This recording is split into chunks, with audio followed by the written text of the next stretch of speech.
এক ঘন জঙ্গলে থাকত এক সিংহ। তার নাম ছিল অরণ্য। সে শক্তিশালী ছিল ঠিকই, কিন্তু তাকে সবাই চিনত তার গভীর চোখ আর শান্ত স্বভাবের জন্য। সে অকারণে কাউকে ভয় দেখাত না, তাই বনের অন্য প্রাণীরা তাকে রাজা নয়, অভিভাবক বলে ডাকত। এক বছর বর্ষা একেবারেই এলো না। নদী শুকিয়ে কাঠ হয়ে গেল, গাছের পাতা ঝরে পড়ল। দুর্বল পশুরা খাবারের অভাবে মরতে শুরু করল। তখন অনেকেই ভাবল জঙ্গল ছেড়ে পালিয়ে যাবে, কিন্তু অরণ্য বলল, এটা আমাদের ঘর, ঘর ছেড়ে পালানো শেষ রাস্তা।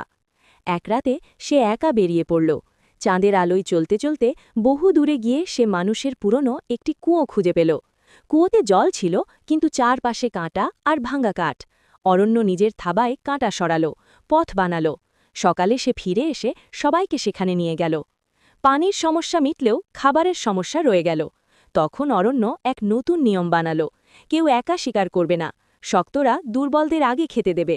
শুরুতে অনেকেই মানতে চায়নি, কিন্তু কয়েকদিনের মধ্যেই তারা বুঝল এতে সবাই বাঁচছে। মাসখানেক পর বৃষ্টি নামল, জঙ্গল আবার সবুজ হয়ে উঠল, নদী ভরল, গাছে পাতা এলো। সেদিন অরণ্য পাহাড়ের চূড়ায় দাঁড়িয়ে নিচের জঙ্গলটার দিকে তাকাল। সে জানত রাজত্ব মানে গর্জন নয়, রাজত্ব মানে দায়িত্ব।